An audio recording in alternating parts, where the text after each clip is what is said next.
नमस्कार साथियों, स्वागत है आपका हमारे यूट्यूब चैनल में। हम देख रहे हैं बच्चन सिंह द्वारा लिखित हिंदी साहित्य का दूसरा इतिहास। इसके पहले भाग में हमने चंद बरदर द्वारा लिखित पृथ्वीराज रासो देखा था और अब हम देखेंगे अल्लाहखंड नामक जो ग्रंथ है वहाँ।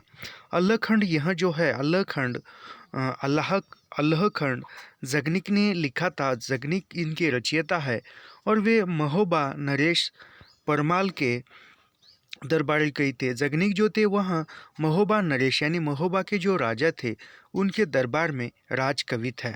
उनका उपस्थित किया यानी जगनिक का जो काल है वह काल 1173 कहा जाता है कि जगनिक ने पृथ्वीराज रासो की तरह परमाल रासो लिखा था। यानी जिस प्रकार पृथ्वीराज रासो चंद बरदाई ने लिखा था पृथ्वीराज का जो युद्ध वर्णन जो भी है उसी प्रमाण परमाल रासो यह जगनिक ने उसी धरातल पर लिखा था। अल्लाहखंड उसी का एक अंश है। अल्लाह उत्तर प्रदेश के बांसवाड़ा पूर्वांचल तथा मध्य प्रदेश के बुंदेलखंड में निरंतर पीढ़ी दर पीढ़ी गाया जाता आ रहा है। यानी यह जो है ये अल्लाहखंड किस प्रदेश में गाया जाता है, यह पिछले 2 वर्ष पूर्व यह प्रश्न पूछा गया था। महाराष्ट्र सेट में और गुजरात सेट में भी पूछा गया था और इतना ही नहीं इसके बारे में नेट में भी पूछा गया था। तो अल्लाहखंड यह जो है यह उत्तर प्रदेश के बांसवाड़ा पूर्वांचल तथा मध्य प्रदेश के बुंदेलखंड में निरंतर पीढ़ी दर पीढ़ी गाया जाता है। यानी अल्लाहखंड जो है यह उत्तर प्रदेश के बांसवाड़ा पूर्वांचल मध्य प्रदेश बुंदेलखंड इनमें जो पारंपरिक गाया जाने वाला गीत है। लोककंठ में बसे इस लोकप्रिय युद्ध काव्य बलेंड को सन 1865 में फर्रुखाबाद के तत्कालीन जिला अधीक्षक चार्ल्स इलियट्स ने अनेक भाटों की सहायता से लिपिबद्ध कराया था। यानी वह अल्लाहखंड जो थे अल्लाहखंड एक गेय मुक्त काव्य था। बाद में आगे चलकर जो जिला अधीक्षक यानी जिला अधिकारी थे वह चार्ल्स इलियट इन्होंने भाटों की सहायता से उसको लिपिबद्ध यानी लिख कर टाइप करके रखने का कार्य किया। वाटरफील्ड द्वारा किया गया इसका अंग्रेजी अनुवाद भी छपा। यानी वाटरफील्ड ने अल्लाहखंड का अंग्रेजी में अनुवाद किया और वह अनुवाद छपा है। वाटरफील्ड अल्लाहखंड को पृथ्वीराज रासो का एक खंड मानता है। यानी वाटरफील्ड जिन्होंने अल्लाहखंड का अंग्रेजी में अनुवाद किया वह पृथ्वीराज रासो का ही एक खंड भाग मानते हैं। पर राशि के किसी भी रूपांतरण में इसका आभास नहीं मिलता। ग्रियर्सन में भी वाटरफील्ड के मत का खंडन किया। यानी ग्रियर्सन ने भी वाटरफील्ड के जो मत है उसका उन्होंने खंडन किया है यानी विरोध किया है। अल्लाहखंड में महोबा नरेश परमाल तथा उनके सामंत अल्लाह उदल के वैयक्तिक शौर्य का वर्णन है। यानी अल्लाहखंड में जो अल्लाह उदल नामक जो वीर थे उनके शौर्य का उनके पराक्रम का वर्णन है। पृथ्वीराज रासो का पैटर्न महाकाव्यात्मक है तो अल्लाहखंड का गेयात्मक है। यानी पृथ्वीराज रासो यह महाकाव्यात्मक शैली में लिखा गया है, एक महाकाव्य है, तो अल्लाहखंड यह गेयात्मक यानी वह गाया जाने वाला काव्य है। यदि यह किसी का खंड हो सकता है तो परमाल रासो का, यानी वह अल्लाहखंड किसी ग्रंथ का खंड है तो वह पृथ्वीराज रासो का खंड न होकर वह परमाल रासो का खंड कहा जा सकता है। अल्लाहखंड में 52 छोटी बड़ी लड़ाइयों का वर्णन है। अल्लाहखंड ग्रंथ में 52 छोटी मोटी लड़ाइयों का युद्धों का वर्णन है। युद्धों के मुख्य कारण 3 हैं। यानी उस तत्कालीन समय में युद्ध के जो मुख्य कारण थे वह मुख्य कारण 3 थे। विवाह प्रतिशोध की भावना और लूट। यानी विवाह यानी किसी राजकुमारी पर मोहित होना और फिर उसको हासिल करने के लिए युद्ध करना। प्रतिशोध की भावना यानी बदले की भावना, किसी के साथ किसी ने किसका अपमान किया है उसका प्रतिशोध या उसको मार कर या लूट कर उसके राज्य पर वर्चस्व स्थापित करना, इसको प्रतिशोध की या बदले की भावना कह सकते हैं। लूट यानी किसी राज्य या किसी अन्य व्यक्ति के पास ज़्यादा पैसा है, ज़्यादा धन दौलत है तो उसको मार पीट कर या युद्ध करके उसकी लूट करना, उसके उसके हाथी घोड़े, जो भी दौलत है, जो भी वहाँ पैसे है, जो भी चांदी के सिक्के है, मोहरे है, या जो अन्य भी मौलिक वस्तुएं है, उसकी लूट करना, ज़बरदस्ती से छीन कर लेना। पृथ्वीराज रासो में वर्णित विवाहों और अल्लखंड में उल्लेखित विवाहों में मौलिक अंतर है। यानी पृथ्वीराज रासो में जो विवाहों का वर्णन है, वह उल्लेखित विवाहों का वर्णन मौलिक अंतर दिखाई देता है। रासो के विवाहों में अनुराग का भी रंग है, किंतु अल्लखंड में विवाह युद्ध का निमित्त है। यानी जो रासो विवाह अनुराग है, रासो में जो विवाह है वह युद्ध का निर्मित है, यानी वह विवाह होने के बाद युद्ध उसी कारण इसमें रासो की तरह रूपाशक्ति और विलास के रंगीन चित्र भी नहीं है। अल्लखंड में श्रृंगारिक वर्णन का एकांत अभाव है। कहीं कहीं उदल की रसिकता के संकेत अवश्य मिलते हैं। बाप का बदला लेने के लिए उदल ने मौड़ी की लड़ाई लड़ी थी। करियास ने लूट के निमित्त दशपुरवा का विध्वंस किया था। सबसे मुश्किल लड़ाई नैनागढ़ की थी, जो परमाल के पुत्र ब्रह्मा के विवाह के लिए की गई थी। घोड़े हाथियों के लिए भी युद्ध होता था। होमर के इलियट में ओडिसोलस ने रेलसास के घोड़ों के लिए फ्रांसियन शिविर पर आक्रमण किया था। नहीं, जहाँ पर महत्वपूर्ण है वहाँ पर मैं विश्लेषण करूँगा, नहीं तो मैं आगे ऐसे पढ़ते जाऊँगा। होमर के इलियड में ओडिसोलस ने रेसास के घोड़ों के लिए फ्रांसीसी शिविर पर आक्रमण किया था। अल्लाउदल के घोड़ों की मांग पृथ्वीराज ने परमाल से की थी। यानी जो अल्लाउदल के पास जो घोड़े थे उसकी मांग पृथ्वीराज ने परमाल के जो नरेश थे उनके पास की थी। अल्लाउदल के वैसा न करने पर परमाल ने उन्हें देश से निकाल दिया। यानी अल्लाउदल ने वह घोड़े पृथ्वीराज से देने के लिए इनकार किया, तो वह परमाल ने अल्लाउदल को अपने देश से निकाल दिया, निष्कासित कर दिया। जगनिक ने परमाल पक्ष के लोगों को पांडवों का अवतार कहा है। यानी जगनिक ने जो परमाल पक्ष के लोग थे उन्होंने पांडवों का अवतार या पांडवों का एक रूप कहा है। तो पृथ्वीराज पक्ष के लोगों को कौरव का, यानी पृथ्वीराज पक्ष का जो कौरव का, यानी पांडव और कौरव के बीच में जो युद्ध हुआ था उसी की पृष्ठभूमि पर यह लिखा हुआ काव्य कह सकते हैं। परमाल पक्ष के जो लोग हैं, यानी परमाल के जो सैन्य है या परमाल जो पक्ष है उसको पांडवों का अवतार कहाँ है, और पृथ्वीराज का जो पक्ष है उसको कौरवों का ये का पक्ष कहा गया है। यानी पांडव 5 थे और कौरव 100 थे, ऐसे वो माना जाता है। सभी को किसी न किसी देवी देवताओं का वरदान प्राप्त है। युद्ध में विशेष स्थानों की बनी तलवारों, भालों और बर्छियों का ही प्रयोग नहीं होता, जादू से भी काम लिया जाता था। यानी तत्कालीन समय में युद्ध करने के लिए तलवार, भाले या अन्य जो भी शस्त्र है उसका उपयोग नहीं किया जा सकता था। उस समय में जादू टोने, तंत्र मंत्र है उसका प्रयोग युद्ध में किया जाता था। जादू के काम में स्त्रियां माहिर है। नैनागढ़ की सोना रानी, पथरीगढ़ की श्यामा भक्तिन, नरवड़गढ़ की हिरिया मालिन, मोड़ों की मिजया जादू की अचूक मार करती है। यानी उस ज़माने में जो जादू टोना जो करने की जो काम थे वह वो जादू करने में जो स्त्रियां जो थी माहिर थी, उन्होंने उसमें जादू करने में नैपुण्य प्राप्त किया था। उसमें से जो मुख्यतः नाम है वह नाम इस प्रकार है कि पहला नाम है सोना रानी, पथरीगढ़ की श्यामा भक्तिन, नरवड़गढ़ की हिरिया मालिन, माड़ों की विजया जादू की अचूक मार करती है। यानी आजकल एनटीए तो सूक्ष्मता के साथ प्रश्न पूछ रहा है, तो कुछ भी प्रश्न पूछ सकता है। वे पूरी सेना को तंत्रालस या पत्थर बना सकती थी। स्पष्ट है कि अल्लखंड लोक से गहरे अर्थ में संयुक्त था। इसे रोचक बनाने के लिए जादू टोना भी जोड़ दिया गया, यानी उसको रोचक बनाने के लिए जादू टोना भी जोड़ दिया गया होगा। रंगभूमि में होने वाले द्वंद्व युद्ध, यानी रंगभूमि एक द्वंद्वात्मक युद्ध होता था। वैयक्तिक शौर्य के उदाहरण है। द्वंद्व युद्धों के आह्वान का ढंग प्राय एक सा है। यानी यहाँ पर एक जो छंद दिए हुए उसके आधार पर 10-10 रुपया के नौकर है, नाहक डरियो मूड कटाए, हम तुम खेले समर भूमि में, दूह में एक आऊ की रही जाए, यह मन भाई गई उदले के तुरते, घोड़ा दियो बढ़ाए। युद्ध वर्णन में शैली भी एक ही तरह की होती है।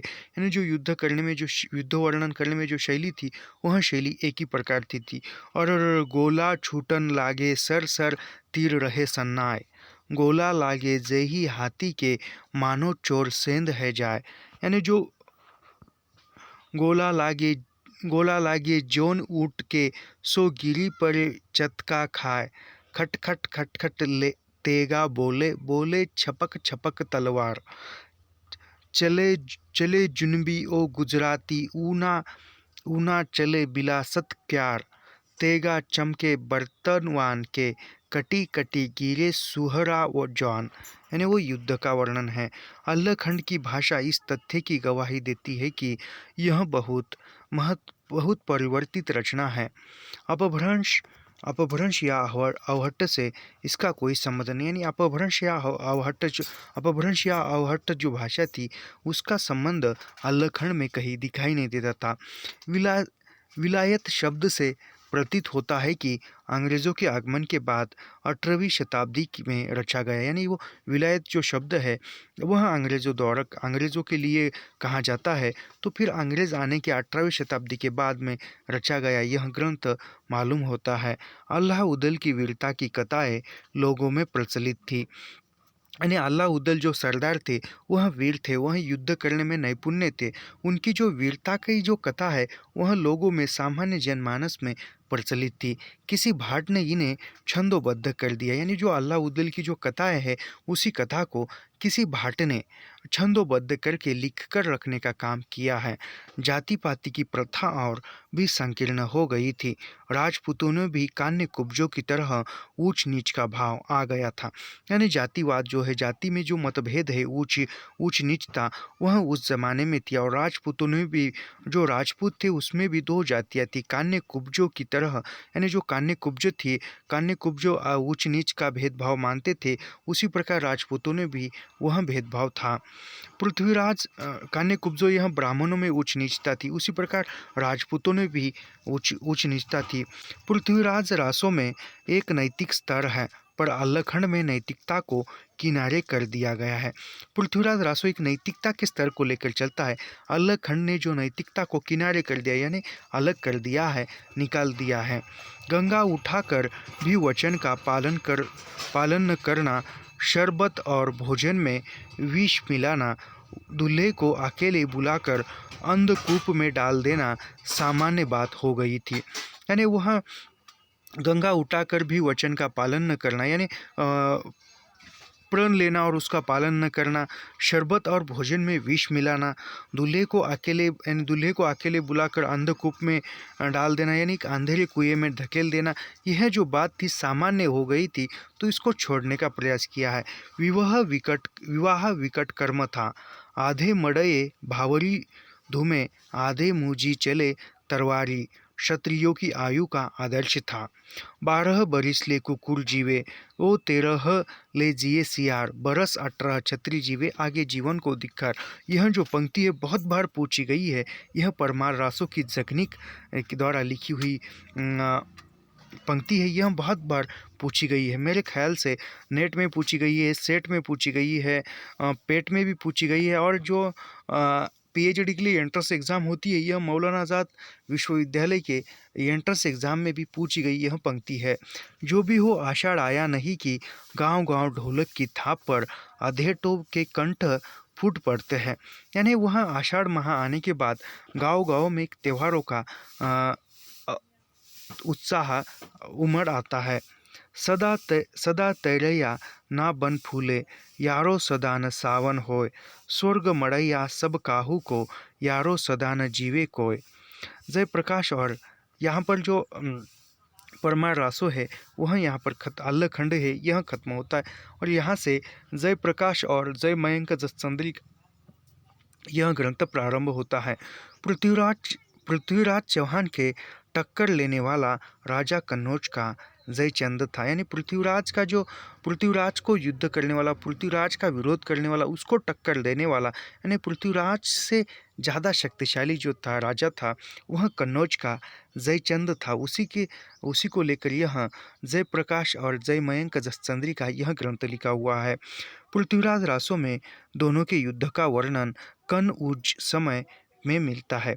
यानी पृथ्वीराज रासों में कन्नौज और जयचंद और पृथ्वीराज के जो युद्ध वर्णन है उसमें पृथ्वीराज ग्रंथ में कनौज समय इस सर्ग में मिलता है। छंद ने कन्नौज के वैभव का जमकर चित्रण किया है।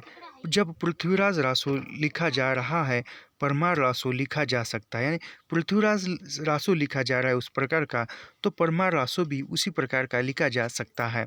तो जयचंद रासो काव्य नहीं, सावन में भादो कम क्यों। यानी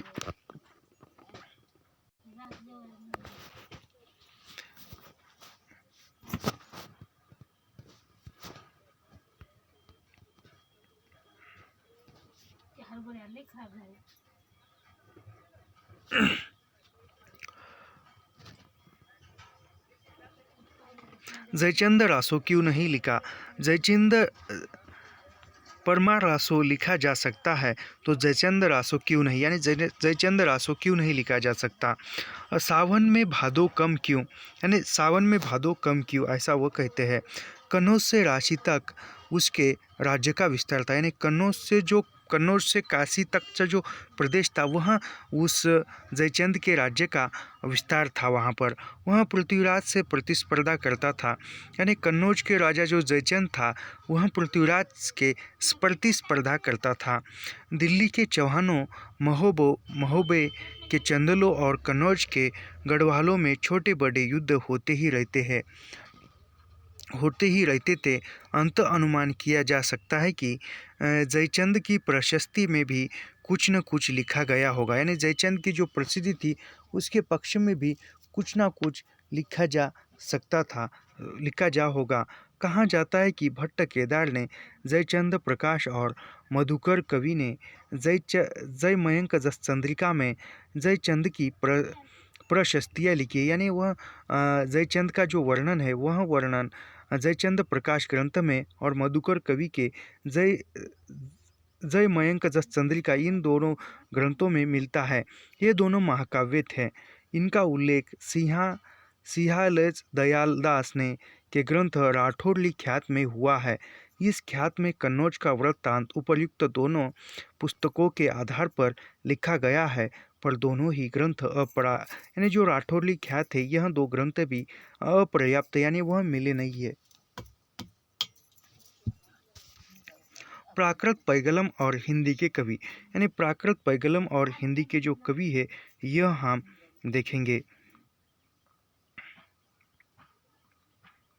प्राकृत पैगलम में प्राकृत और अपभ्रंश की स्फुट रचनाएं संग्रहित है। यानी प्राकृत पैगलम यह जो ग्रंथ है इसमें प्राकृत और अपभ्रंश की जो स्फुट रचनाएं है वह संग्रहित है।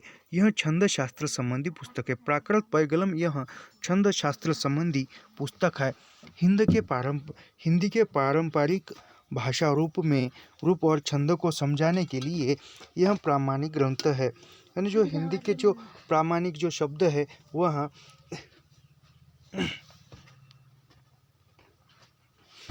यानी हिंदी के जो छंदों को समझाने के लिए यह प्रामाणिक ग्रंथ, यानी जो हिंदी के जो छंद थे उस समय में वह छंद प्रामाणिक बताने के लिए यह ग्रंथ में बताया गया है।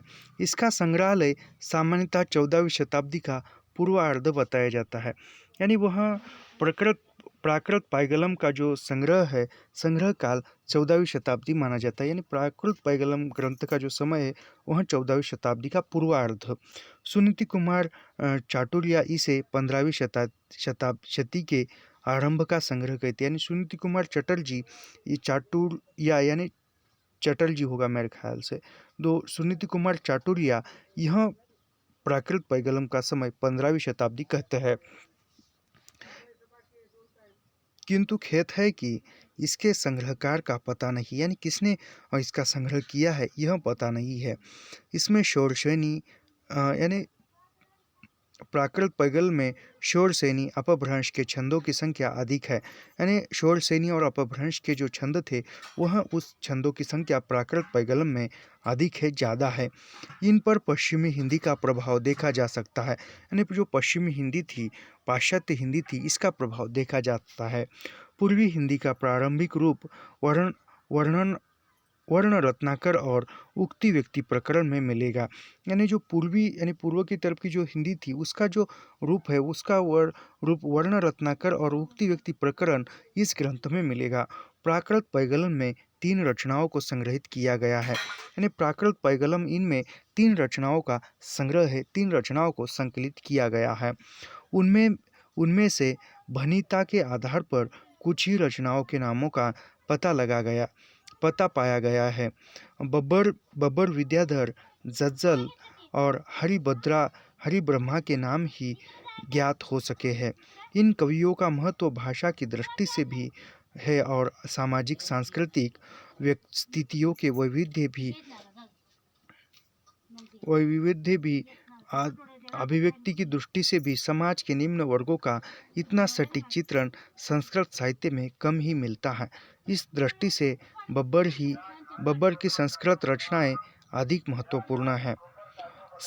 राहुल सांस्कृत्याय ने बब्बर को प्रसिद्ध वीर कलचूरी नरेश कर्ण 1080 का दरबारी कवि बताया। राहुल सांस्कृत्याय ने बब्बर को प्रसिद्ध वीर कलचूरी नरेश यानी कलचूरी नरेश का जो राज कवि था वह बब्बर था, ऐसा वह राहुल सांस्कृत्याय ने बताया। उसका समय 1040 से 80 के बीच में 1080 के बीच में कहते हैं।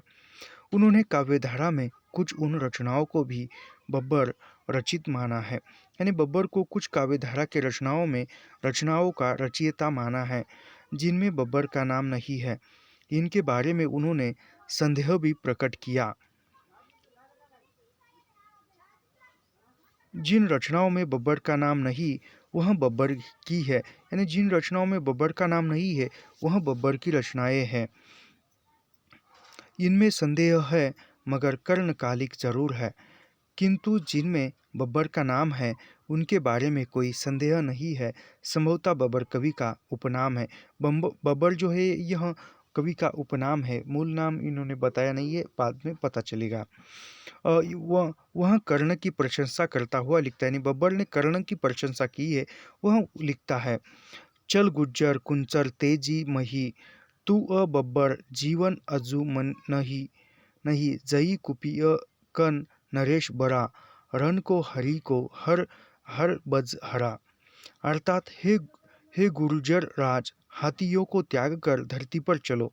यानी हाथियों को त्याग कर धरती पर चलो, आज तुम्हारा जीवन नहीं रहेगा। यानी आज तुम्हारा जीवन समाप्त होने वाला है, तुम हारने वाले हो। यदि नरेंद्र श्रेष्ठ कर्ण कुपित हो जाए तो युद्ध में कौन विष्णु, कौन शिव और कौन इंद्र, यह प्रशंसा झूठी नहीं है। कर्ण अपने समय का अंतर प्रतापी राजा था। यानी कर्ण जो था उस समय का अत्यंत प्रतापी राजा था। पैगलम विभिन्न युगों की आर्थिक स्थिति पर भी प्रकाश डालता है। यानी पैगलम में जो विभिन्न वर्गों की जो आर्थिक स्थिति थी उस पर भी प्रकाश डालता है। यह वर्ग है धनी, निर्धन और उन दोनों के मध्य का वर्ग है। यानी जो पैसे वाला या निम्न पैसे वाला है उसके बीच में भी यह प्रकाश डालता है। वर्षा ऋतु उसी को मुड़कर होती है जिसके पास ऊंची डाजन का स्वच्छ घर हो, विनयशील गृहिणी हो और धन से भरा मुद्राग्रह हो। यानी वर्षा ऋतु जो है वह उसी को सुखकर होती है। यानी वर्षा ऋतु किसको सुखकर होती है यह बताते हुए कहते हैं कि जिसका घरदार अच्छा मजबूत हो, पक्का हो, जिसके घर स्वच्छ हो, निर्मल सुंदर गृहिणी हो और धन से भरा हुआ मुद्राग्रह, यानी उसके जो मुद्रणालय है वह धन से भरा हुआ हो, उसी को वर्षा ऋतु सुखकर होती है। सामान्य किसान तब सुखी होता है जब उसे प्रिय द्वारा केले के पत्ते में दूध मिश्रित ओगर का भात, गाय का घी, मोडनी मठली और नालीच के गूछे का साग मिले।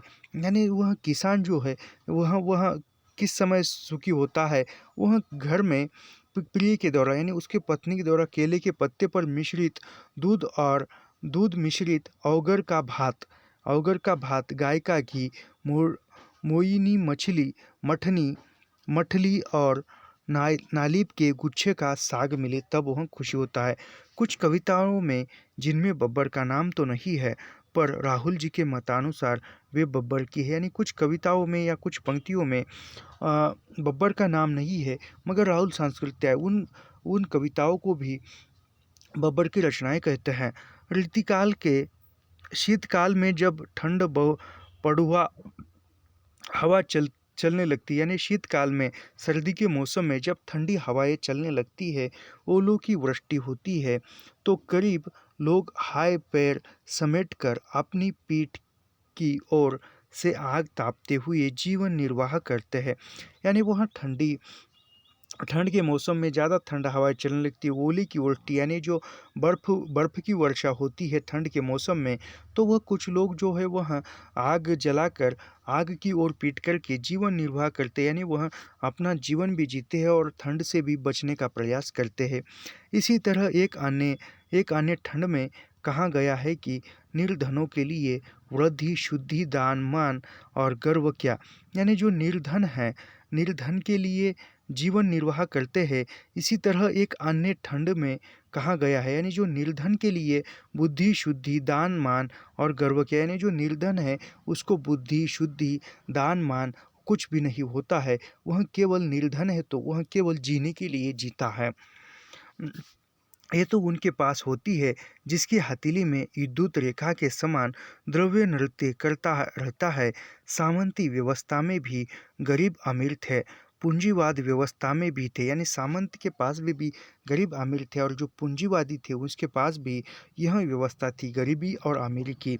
अमीरी गरीबी का यह अंतराल सिद्ध करता है कि उस जमाने में भी कवियों की दृष्टि अनजाने वर्ग पर गई थी। यानी उस जमाने भी जो कवि की जो दृष्टि थी वह सर्व यानी एक सामान्य जनजीवन पर गई थी, मजदूरों पर गई थी। विद्याधर और शारंगधर, यहाँ से जो विद्याधर और शारंगधर है इस पर हम जाते हैं। विद्याधर जयचंद के दरबारी कवि थे। यानी जो विद्याधर जो थे, विद्याधर कवि जयचंद के दरबारी कवि थे। उसके कुछ पद प्राकृत पैगलम, यानी विद्याधर के जो कुछ पद है वह प्राकृत पैगलम ग्रंथ में मिलते हैं। प्राकृत पैगलम में 8 छंद हमीर से संबंध मिलते हैं। यानी प्राकृत पैगलम में 8 छंद जो है वह हमीर से संबंधित मिलते हैं, हम हमीर के लिखे द्वारा है। आचार्य रामचंद्र शुक्ल उसे जज्जल नामक किसी पात्र की उक्ति मानते हैं और उसका कहना है कि शारंगधर कृत अमीर रासों का भी अंग है। यानी वह शुक्ल मानते हैं कि जो जज्जल नामक किसी पात्र की उक्ति है वह, और उस शुक्ल का कहना है कि शारंगधर कृत जो अमीर रासों का एक अंग है, ऐसा वे मानते हैं। राहुल जी इसे जज्जल द्वारा रचित बताते हैं। राहुल जी जो है वह जज्जल नामक कवि द्वारा लिखित वह बताते हैं। यह विवाद निम्नलिखित छंद के आधार पर खड़ा है। यानी राहुल जी और शुक्ल ने जो मतभेद प्रकट किया है वह मतभेद लिखे द्वारा लिखित छंद के आधार पर है। हमीर हमीर कजू जज्जल भनह कोहालल मह भई जलऊ सुल्तान शीस करवाल दही तज्जी कलेवर दी चलई। यानी जज्जल भनव में शुक्ल जी जज्जल को एक पात्र मानते हैं। यानी शुक्ल जी जो है जज्जल को एक पात्र मानते हैं, कवि नहीं। और राहुल जी जज्जल को एक कवि मानते हैं और शुक्ल जी एक पात्र मानते हैं उस रचना का। प्राकृत पैगलम में पाए जाने वाले छंद शारंगधर द्वारा लिखे गए हो या न लिखे गए हो, किंतु अब यह प्रमाणित हो गया है कि वह जज्जल कृत नहीं है। यानी प्राकृत पैगलम में जो छंद है वह छंद शारंगधर द्वारा लिखित है या नहीं है यह पता नहीं है, लेकिन प्रमाणित हो चुका है कि वह जज्जल द्वारा लिखित नहीं है। यानी जज्जल ने वह प्राकृत पैगलम के छंद लिखे नहीं है, यह प्रमाणित हो चुका है। विद्यापति की एक पुस्तक है, यानी विद्यापति की एक पुस्तक है परीक्षा गुरु, उसमें उसमें जाज जज्जल को एक योद्धा माना है। यानी अब पुरुष परीक्षा जो विद्यापति की रचना है, पुरुष परीक्षा यह पुरुष परीक्षा यह किसकी रचना है? यह 2023 मार्च के परीक्षा में, नेट की परीक्षा में पूछा गया था, पुरुष परीक्षा किसकी रचना है? तो विद्यापति की है। उसमें जाज जज्जल को एक योद्धा माना है विद्यापति ने। जयचंद सूरी के हमीर विजय में जायदेव को हमीर के 8 पार्षदों में एक पार्षद कहा गया है। वासुदेव शरण अग्रवाल के एक लेख के अनुसार जज्जल हमीर का एक मंत्री था। यानी वासुदेव शरण अग्रवाल के अनुसार जज्जल जो है हमीर का एक मंत्री था। इधर उधर न भटक कर यदि शुक्ल जी के इतिहास में उद्धृत निम्नलिखित छंदों को ध्यान से देख लिया गया होता तो जज्जल के संबंध में अनावश्यक तर्कजाल बुनने की आवश्यकता न पड़ती। आचार्य है कि शुक्ल जी की दृष्टि में इस ओर नहीं है। ढोला मारिया ढीली मह मुछिऊ मेच सरीस शरीर पूर जज्जला भंती वर चली वीर हमीर चलिय वीर हमीर पाअ भर मेहिनी कपई दिगमग न ह अंधकार धूली सुरही आच्छाईही दिगमग ngह अंधकार आन खुरसानु उआ दरमही दासही विपक्ष मारू ढीली मह ढोला। अर्थात दिल्ली में ढोल बजाया गया, म्लेच्छा के शरीर मूर्छित हुए, मंत्रीवर जज्जल को आगे करके वीर हमीर चले। यानी वह वीर हमीर ने जज्जल को आगे किया युद्ध के समय और फिर वह भाग गए। जज्जल को इसी छंद में मंत्री कह दिया गया है, यानी जज्जल को इसी छंद में मंत्री कहा। ऐसी स्थिति में जज्जल बहुत साफ है कि कवि नहीं हो सकता, यानी कहीं वह कवि नहीं है ऐसा वह हो सकता है। वह हमीरदेव का श्रेष्ठ मंत्री है, इसी को कहते हैं चिराग तले अंधेरा।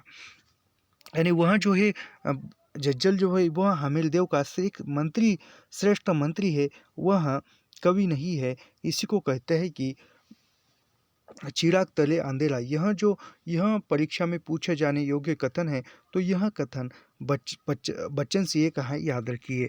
षाडंधर ने सुभाषितों का एक संग्रह किया है, उसका नाम है षाडंधर पद्धति। यानी जो सुभाषित ग्रंथ जो थे उनका उसका संग्रह षाडंधर ने किया और उसका नाम षाडंधर पद्धति दिया है। इस सुभाषित संग्रहों में उसके अपना परिचय भी दिया है, यानी षाडंधर ने उस सुभाषित संग्रह में खुद का परिचय दिया है। उससे पता चलता है कि वे रणथंभौर के प्रसिद्ध महाराज हमीरदेव के सभासद और राघव देव के पौत्र थे। यानी वहाँ पर उन्होंने सुभाषित में षाडंधर पद्धति जो सुभाषित है, उस सुभाषित में षाडंधर ने खुद का परिचय देते हुए कहा है कि जो रणथंभौर के प्रसिद्ध महाराज हमीरदेव के सभासद थे और राघव देव के वह पुत्र थे षाडंधर।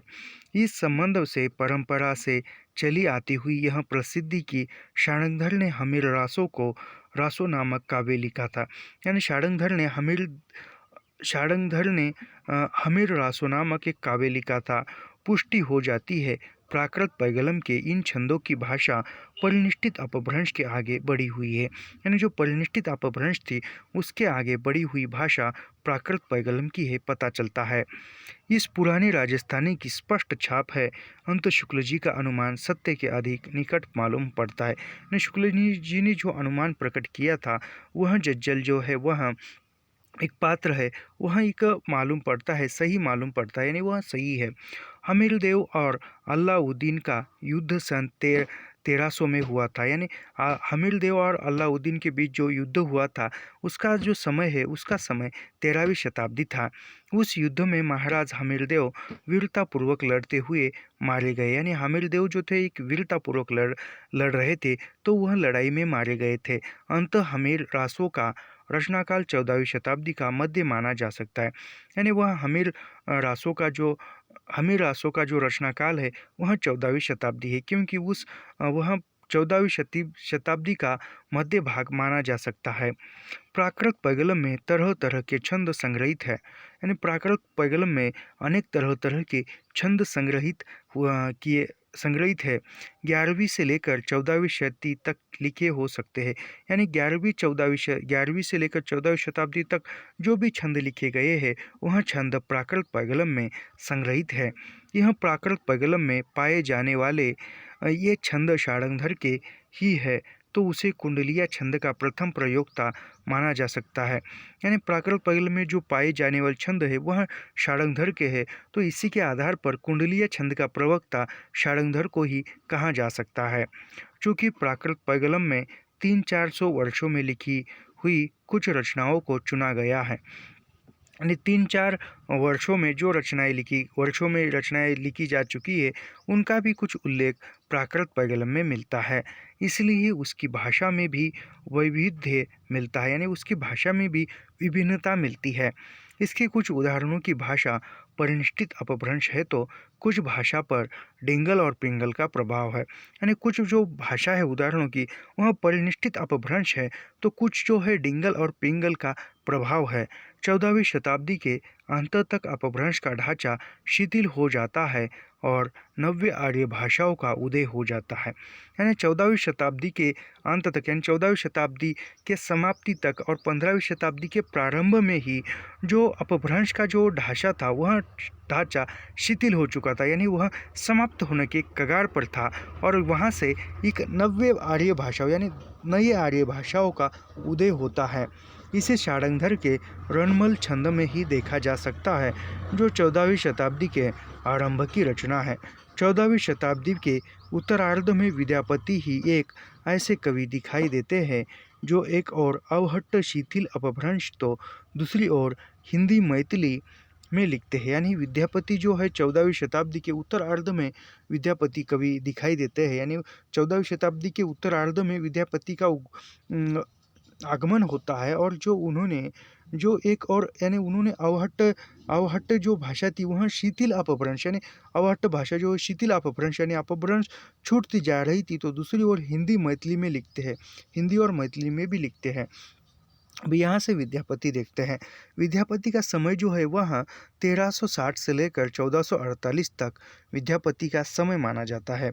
विद्यापति मिथिला के बिस्पी गांव में पैदा हुए थे, यानी विद्यापति जो थे वह मिथिला के बिपसी गांव में पैदा हुए थे, यानी बिपसी गांव के वह रहने वाले थे। मिथिला के राजा कीर्ति सिंह और शिव सिंह के दरबारी कवि थे। विद्यापति यह मिथिला के राजा कीर्ति सिंह और शिव सिंह के दरबारी कवि थे। उन्हें संस्कृत अपभ्रंश और मैथिली भाषा का पूरा ज्ञान था, यानी वह विद्यापति को संस्कृत अपभ्रंश और मैथिली भाषा का पूरा ज्ञान था। अपभ्रंश और मैथिली के वे श्रेष्ठ कवि थे। विद्यापति अपभ्रंश और मैथिली भाषा के श्रेष्ठ कवि थे। कीर्तिलता, कीर्तिपताका, भू परिक्रमा, पुरुष परीक्षा, लिखनावली, शैव वर्चस्व सार, गंगा वाक्यावली, विभाव सार, पदावली आदि उनकी रचनाएं हैं। यानी उनकी रचनाएं कौन कौन सी है विद्यापति की, ये उनकी रचनाओं में है देखो कीर्तिलता। यह प्रश्न अभी जून 2023 में पूछा नहीं, अभी दिसंबर 2023 में पूछा गया था कि वह बाद में देखते हैं। तो उनकी रचनाओं जो है कालक्रम से कीर्तिलता, कीर्तिपताका, भू परिक्रमा, पुरुष परीक्षा, लिखनावली, शैव वर्चस्व सार, गंगा वाक्यावली, विभाग सार, पदावली आदि इनकी रचनाएं हैं।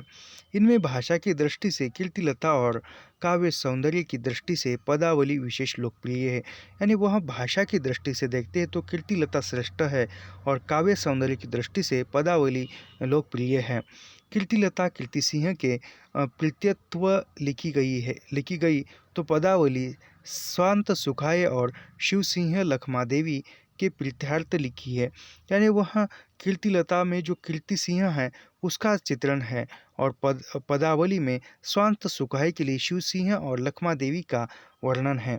एक और वे अपभ्रंश या अवहट्ट में लिख रहे थे तो दूसरी ओर मैथिली में इससे पता चलता है कि 14वीं शताब्दी के अंत तक अपभ्रंश का स्थान देश भाषाएं ले चुकी थी। यानी वहाँ विद्यापति जो थे अवहट्ट में भी लिखते हैं और मैथिली में भी, मैथिली भाषा में लिखते थे। इससे पता चलता है कि 14वीं शताब्दी तक जो अपभ्रंश का जो स्थान था वह देश भाषा ले चुकी थी। यानी वहाँ पर जो देश भाषा यानी हिंदी भाषा जो थी वहाँ पर आ चुकी थी। देश भाषा में लिखी पहली रचना विद्यापति की पदावली है। अंततः हिंदी के पहले कवि विद्यापति ही ठहरते हैं। यानी देश भाषा यहाँ पर हिंदी को देश भाषा कहा गया है और विद्यापति ही हिंदी के प्रथम कवि माने जाते हैं। कीर्तिलता यानी कीर्तिलता जो रचना है उसका वर्णन। कीर्तिलता में कीर्ति सिंह के उन प्रयत्नों का वर्णन है जिसके आधार पर उन्होंने तिरहुत का खोया हुआ राज्य पुनः प्राप्त किया। यानी कीर्तिलता ग्रंथ में किसका वर्णन है? कीर्तिलता में कीर्ति सिंह का वर्णन है, जो कि उनके कीर्ति सिंह के प्रयत्नों का वर्णन है, जो कि उन्होंने खोया हुआ जो तिरहुत का खोया हुआ राज्य था वह पुनः प्राप्त करने के लिए प्रयत्न किए थे या लड़ाई की थी।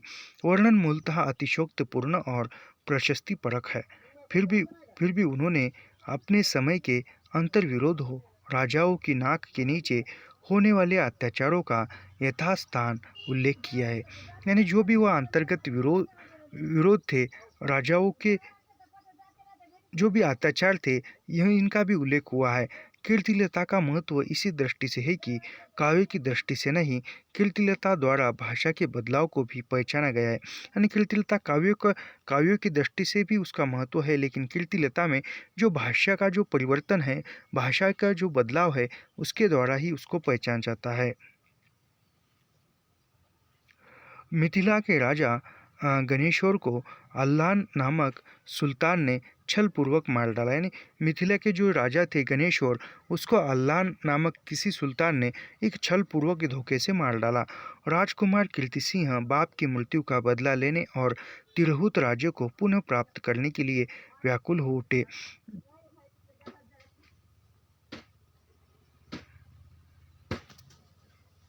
यानी वह राजकुमार कीर्ति सिंह के पिता का नाम जो था वह कीर्ति सिंह के पिता का नाम गणेश्वर था और उसके छलपूर्वक मृत्यु का बदला लेने के लिए वह कीर्ति सिंह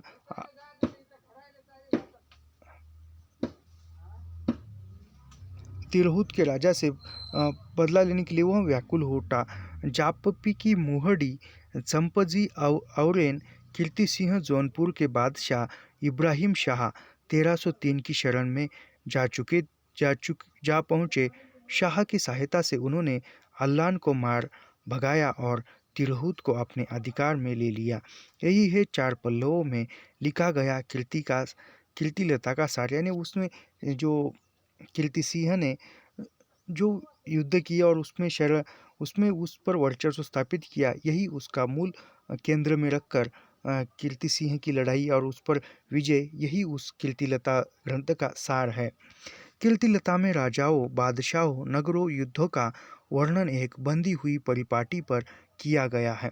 यानी वो कीर्तिलता में जो राजा थे, बादशाह थे, उनके नगरों में होने वाले युद्धों का एक परिपाटी पर बांधा गया यह है।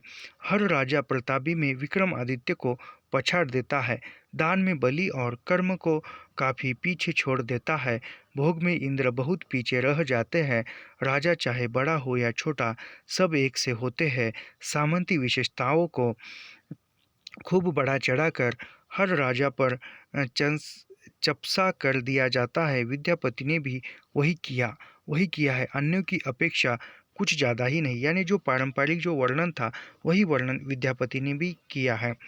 जौनपुर के वर्णन में एक संलिष्टता तो है, पर वह भी कृत्रिम है। यानी एक संलिष्टता, एक संशय की बात है, और जो भी है वह कृत्रिम है, प्राकृतिक नहीं है। वह किसी भी नगर का वर्णन हो सकता है।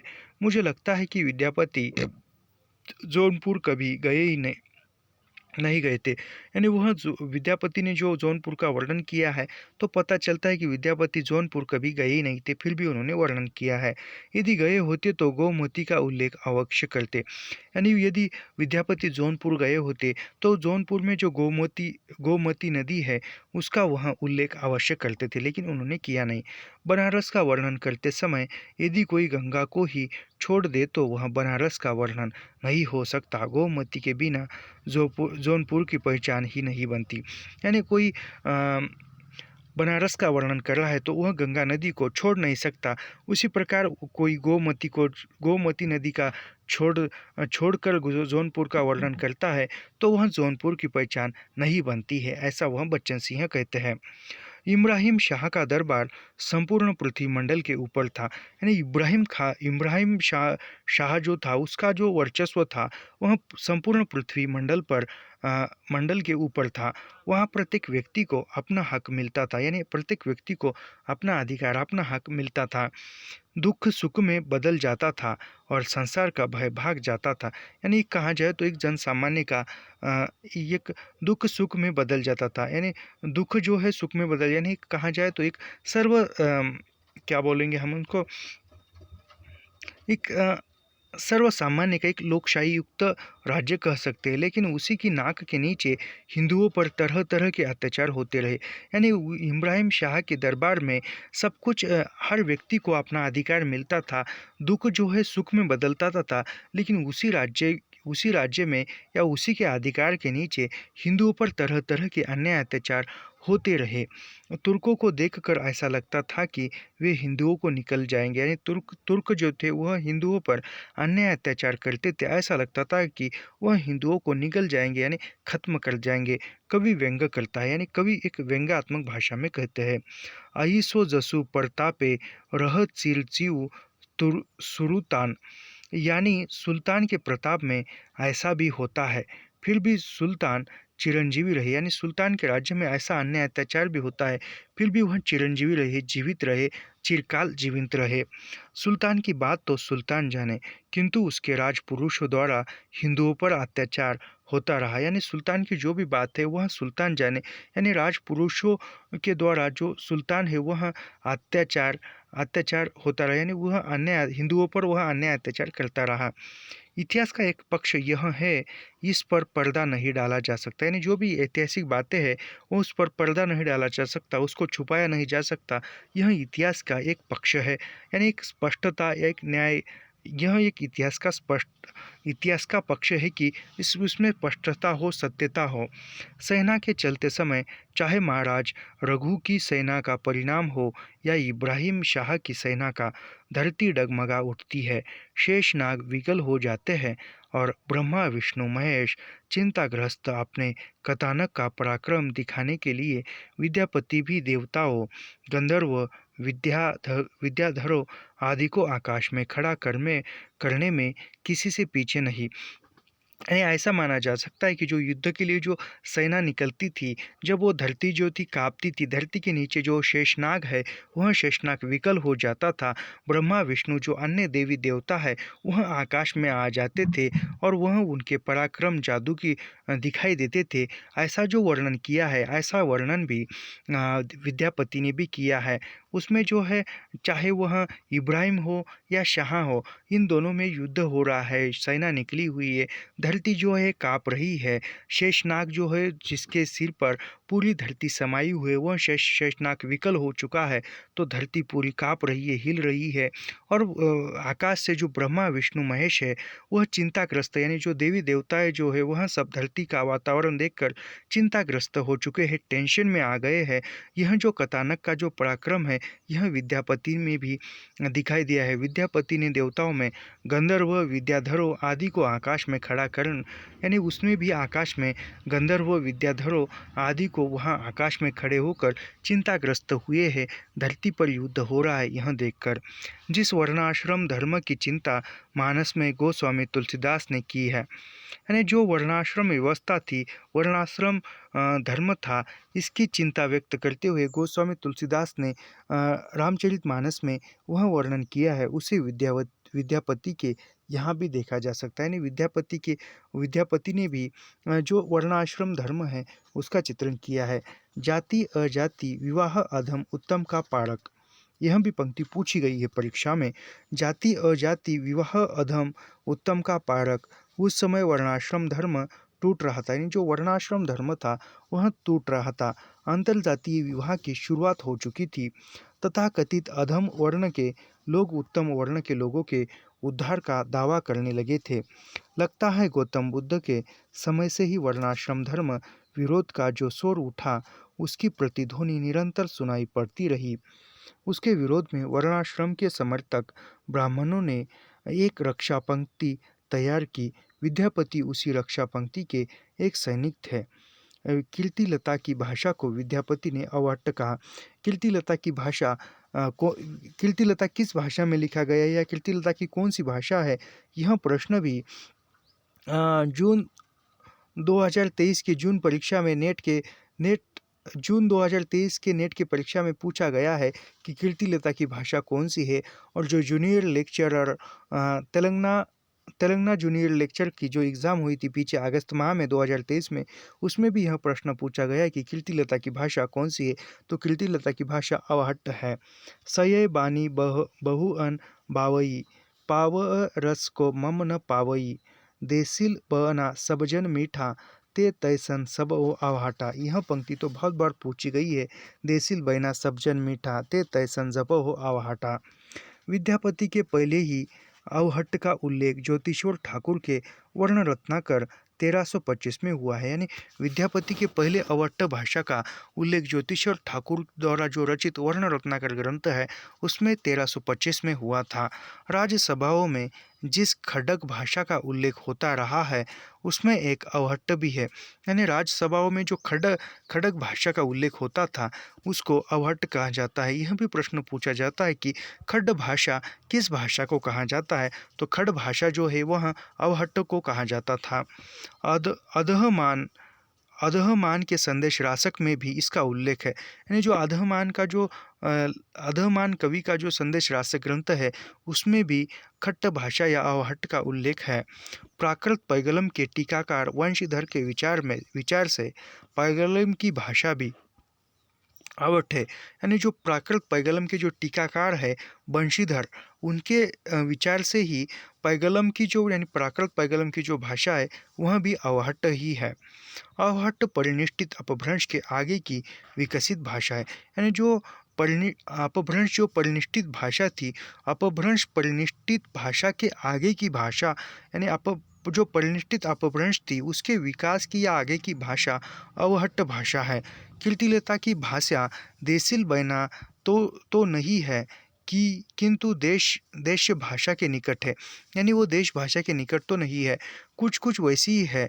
तैसन अर्थात दृश्य से स्पष्ट है कि अवट्ट भाषा के एक नए मोड की सूचना देती है। यानी एक नए मोड की, एक नए काल की वह सूचना देती है, लेकिन वह निश्चित रूप से देश भाषा नहीं है। अन्यथा विद्यापति को ते तैसन कहने की जरूरत न पड़ती। यानी वह देश भाषा के निकट की भाषा लेकिन वह निश्चित रूप से देश भाषा, यानी वह निश्चित रूप से देश भाषा यानी हिंदी, वह निश्चित रूप से हिंदी नहीं थी। अन्यथा वह तैसन कहने की ज़रूरत नहीं करते थे विद्यापति। हिंदी के जातीय कवि, अभी वो हिंदी के जातीय कवि किस प्रकार थे यह हम कल की वीडियो में देखेंगे कि विद्यापति हिंदी के जातीय कवि किस प्रकार थे। यह यानी हिंदी के जातीय कवि कौन कौन से थे यह हम कल की वीडियो में देखेंगे। तो आज की वीडियो में इतना ही। धन्यवाद।